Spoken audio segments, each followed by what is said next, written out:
Yes. So in my earlier videos, I showed you the way I order and sort my images from a shoot to prepare them for editing when it comes to real estate photography. And as you can see, this in this case at Kringelvägen 2B, I've already started editing. I have the red ones, if you saw my other video and you remember, that's the one I have edited, and the yellow ones are files that I don't need. And in my filter preset, I do have the gul, that's the yellow one. I don't know why uh, the labels are in Swedish, but when I have everything else in the program in English, but gul is yellow, so that's the three I don't that I decided not to edit, and these are the one I did edit, and these are the ones that I have left.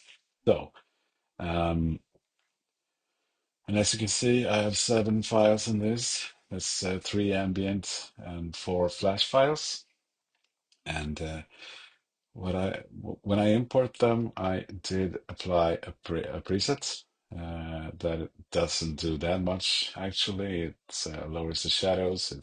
I raises it lowers the highlights. Sorry, raises the shadows by 50. And I am aiming to get the ambient file exposed to the right on the histogram, so the peak should be in the yeah, on the right side of the histogram. I think this file is pretty good. I don't know if I should combine it with the other files I have. I think I'm going to take only the first one. So I deselect by clicking Command and clicking on them. And so I have the first ambient file selected, and then I go to the first flash file. The preset is the same. I only change the white balance. Uh, and you can do this in a couple of ways. You can eyeball it. You can press the W and aim for a white or neutral gray color. And yeah, you can.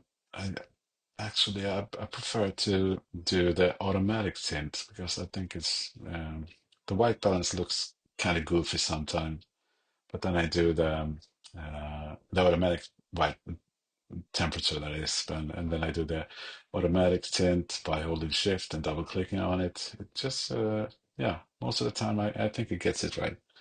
So and on the flash file as well, I do prefer the file to be exposed to the right, on the right of the histogram. Um, and let's see what we do more. I have like a color mixer to remove some yellows. Uh, No, nothing on the luminance, nothing in the hue. Just yeah, yes, to remove. I think the Canon that I use likes the yellow a little bit too much, so I reduce it beforehand. Yeah, and then I'll look at the next one, and that's also a flash file. This is a little bit bright, and this is shot from the right side. And as you can see, I'm using a lantern. I'm doing that lately because I think it produces a very soft light, and I can shoot it directly instead of bouncing it into the ceiling. Because I think most not most of the time, but often uh, the flash is picking up like colors from the walls and color from discolored ceilings and such. So I prefer. I've been using this for a while. I like it. I'm still using it. I don't know if I'm going to use it forever, but this is what I do. It's quite ugly to carry around, but who cares? So and in this frame, I'm um, shooting for the left side of the image, and I also have uh, another file where I'm standing on the other side. And this I'm shooting from more like from the window to mimic the natural light coming from the window. And in this case, I did you try to do like a window pull. I'm not that fond of it. I think I'm gonna skip that in this case. Yeah, so I have my 4 files. I'm ready to export them to send them over to Photoshop, and you can do this the hard way, and that is by right-clicking, editing, open as layers in Photoshop, or you can do it the easy way and assign a custom keyboard shortcut to the same prompt. You can't do it from Lightroom, but you can do it from the operating system. I'm using a Mac, so in the settings, it's quite easy to assign a custom shortcut. So from this program, when I press Command, Option, Shift, and minus, it will send them over to Photoshop as layers. So while we wait for that to load, I am going to use actions for this one because I am trying to show you the effective way, the efficient way to edit, and so that is what I do now. If you sometime want me to break down what the actions do, or if you want to maybe take a look at the action or get help creating your own actions, yeah, maybe we'll see what we can do. But for this time, I am going to use the action and try to explain to you what they do. So the first thing I do is I set up my files for my workflow. When the images loads in the Photoshop, the ambient one is on top, followed by the first flash from behind the camera, and then the right, and then the left. And that is the order I shoot in. That's why they are coming that in that order. So I do have a setup action first, assigned with a F1. And I like to use the button mode, colored button modes, because I think it gets too messy otherwise. So, and if I press this one, what this does, it's aligning the layers and then reverse them in reverse order, so to speak. So, and this is the file that I think is the most important of the Flash files because of the way the light mimics window light. So in other cases, I'll do like I can show you. I will do like an F2, which creates a layer mask and then a gradient on top. Because if I'm shooting from the right and then from the left, I'm splitting the screen in two to mask myself out. But I'm not going to do this at this time. I will remove the layer mask, and instead I will just create a regular layer mask and pick the brush tool, uh, soft brush with black paint, and then try to right, so I will paint myself out from this, so, like so. The thing um, with shooting from left and shooting from the right is that it creates some shadows sometimes that you don't want, like over here with the curtain. Uh, but that is easily fixed. I will show you in just a second. And as you can see here, the flash is reflected in this painting. And if I try to remove that, I will paint myself back. Hmm, what do we do now? And that is what this layer is for. Um, so if I use only this layer, yeah, the color is good, but the structure is kind of flat when the lights comes directly from the camera. So instead, I'm using these two. I will use an action, but it puts these two in a group, pulls it down, and then takes this one, the flash layer, and put that on top, and duplicates it and puts the top one in darken mode. I will show you in just a second what it is. And I also assigned keyboard shortcut for this action. It's F3, and if I press F3, it looks like this. Yeah. So you see, the these are the two images that we just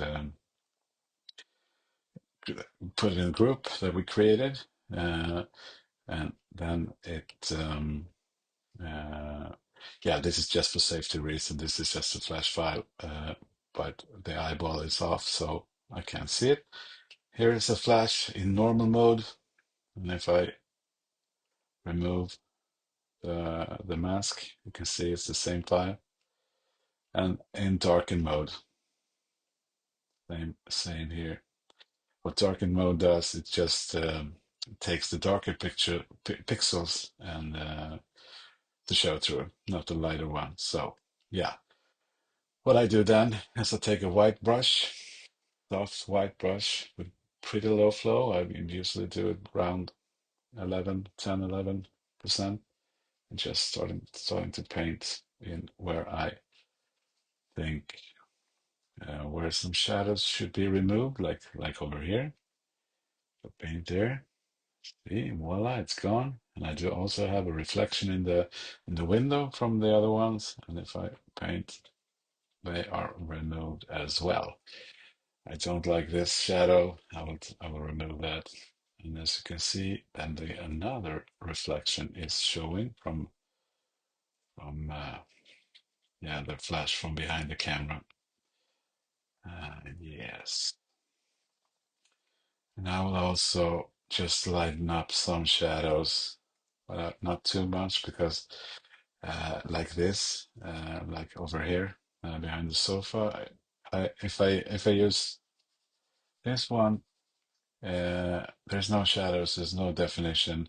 But when I remove that, it uses the from this one, so the structure is there much better.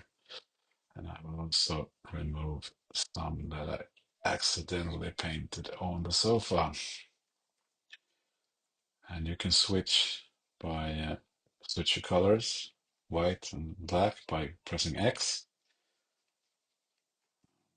And then I just paint where I think it looks good. Yeah. So now we have created a brand new Flash file. Yeah, I think it's a bit, you know. Go. So this is our new Flash file. It's combined by three flashes actually. So instead of looking like this or this, it looks like this instead. So what we do now is we are gonna combine these files with the ambient. So I have a action that is setting up for that, and what that does, it takes these files, put them in a group, renames them to Flash, and put them under the ambient layer. So if I press F4, oh, the command collapse all groups is not currently available. Sometimes when I do have groups open, I like to put this command as well, otherwise it just screws things up. So, but now there's no group open, so I just press continue. So here's the ambient layer, and there's the flashes. And now I also have another action that will put the ambient layer in luminosity mode, and instead of as most people do, put yeah. The opacity to like 50%, or I use a layer mask instead with a 50% gray. It does the same thing, and it gives you more flexibility to paint and paint out. Or so Command F4, this is happening. I do the first thing that happens is I create a mask that is from the highlights, and reverses them. feather it, and just to protect the highlights. I do I do how do you say it? I don't know. I do disable that mask. There you go. I disable the mask in the action because I sometimes it looks good, and sometimes you don't want to see uh, too much out of the window because I don't think that this is not a great view. There's nothing interesting happening. It's winter in Sweden. It's looks quite ugly. So I do remove that. What I can also do is if I put it on, and I can if I select it, I can use the density slider to remove some strength from it. It's like an opacity, but it's not. It's just for the mask. So if you look at the mask now, it's grayed, so it lets more pixels through. And I also have like a curves layer to if I want to lighten the ambient layer or darken it or put some more contrast, I do. Uh, Maybe we just for the sake of being, we just do a little contrast. And here you can see I did instead of the layer is in luminosity mode, but it's 100%. And I put these two in a group with a 50% gray layer mask, and that is actually the same thing. So if I disable that, this is 100%. So I think this is a bit much. So this is a quite nice blend of the ambient and the flash layer. And while this is in 50% gray, I can use the brush tool. And I can use white or black. White reveals, black conceals. So if I paint with white, it's letting more of the ambient through, you can see. And if I paint it with black, removes more from it. But it gives me more versatility. It gives me more flexibility to get the results that I think looks good. So I will see where I want. The highlights on the floor is not too bad on this one, but that's a great way to, if you just paint black on that, then let more of the flash through. Same thing with paintings, the flashes in picture frames and such. I do like when the floor, no, I'm sorry, the ceiling is has more ambient light. It gives the whole image more natural look, I think. So I do like to use um, the ambient light in furnitures and such creates the more natural look as well. So there you go. Yeah, I'm pretty done. Pretty happy with that. But above that, I do have the ambient layer, but in normal mode, just for like a copy, or sometimes it's for using the color that if the flash layers gets discolored or so, I can use if I disable the mask, you can see this is what the ambient looks like. Looks like crap, actually. So I do like the look of the flash file with the colors. It's much better. But I can, if I put this one in the color mode and maybe like put 50% gray, I can get some more of the colors if I want. I'm not gonna do this on this image, but yeah, it's uh, it's a cool thing to have, and it's a nice backup. And then I also have like the flashes again. It's a copy of the bottom flashes, but in darken mode. So it only affects the darker pixels. If you want to, yeah. maybe if you want to paint in more of the window, or maybe just a uh, reflection on the picture frame or so. I'm not going to do that now.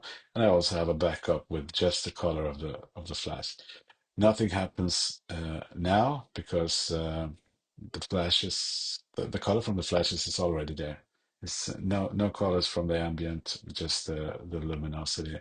I can show you if I do like this, and if I take that and have the colors from the ambient layer, I can, and if I uh, remove the blackness there, you can see that now the flash colors is the one that's dominating the scene.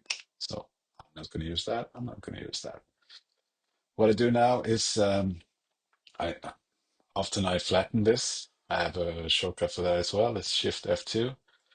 It just flattens the file because I think it's yeah, I don't need to save the files with all the layers in these cases. So just to save space, yeah, so I do flatten it. And then I also use Nick Color Effects Pro, and I have a shortcut assigned to that as well. When I press F9, it creates a small object. It assigns a preset from Nick Color Effects, just a slight tad um, of contrast, some glow actually, just to get the more softer feeling. And the reason I use a smart layer is because I can, if I want to change the color effects, I can just double click. And yeah, and I can change the settings here. I'm not going to do that now. And then I usually, yeah, now I flatten this and then I usually save it and do the rest in Lightroom. This time I am, instead of Lightroom, I'm just going to use the camera raw filter. The same thing. I have a preset from ambient after, a couple of them. I have one that removes a lot of color. This one is just only like auto settings, and I often use this, which resetting the vibrance and the saturations. But I think because I think the auto settings is putting on a little too much of the vibrance and saturation. I like to have that control from for myself. I change the straighten the photo. Oh, it looks like nothing happens. I don't know. Yeah. If I'm being picky, I will use the guided. Uh, I'm using a Wacom pen. I think it's I can't get that thing to work like I want it to. So I usually grab the mouse, gives me more precision. Yeah, yeah, maybe that's good, and doesn't really matter right now. And I do the auto, like I said. I have some effects. I do some texture, some clarity, minus some to the haze. Um, I assign a curve, a medium contrast curve. I do refine the saturation like halfways, just to not get too much color. And the color grading is quite cool because here you can up the midtones, shadows, or highlights separately by just using this slider. I can put that down, pull that down. I can take that up to fine tune. Yeah, the shadows, the midtones, and the highlights. I think that's pretty cool. I usually do some sharpening. I use masking it quite much. Just the white in the image is the places that get sharpened, and the other not. And that's pretty much it. That's what I do.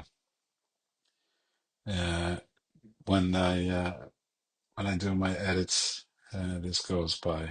The actions helping me a lot. It goes fast, and yeah. So that's pretty much it. What I can do now, just for the for the fun of it, I have a shortcut for the color range and localized cluster. I can select maybe the ceiling if I think it's to have some miscolor. The fuzziness is like the feather. The range for the cluster, you can up or down. It's more like yeah, the range for on where in the image the color range selector looks. And then when I click OK, I assign a hue saturation layer that turns down the saturation by 45 in the default value. And I also have the yellows down by like 30 or so. So when I disable that and enable that, yeah, we enable and disable. I don't know if you can see anything, but that's quite a good way to color correct on areas. So I can flatten this again, and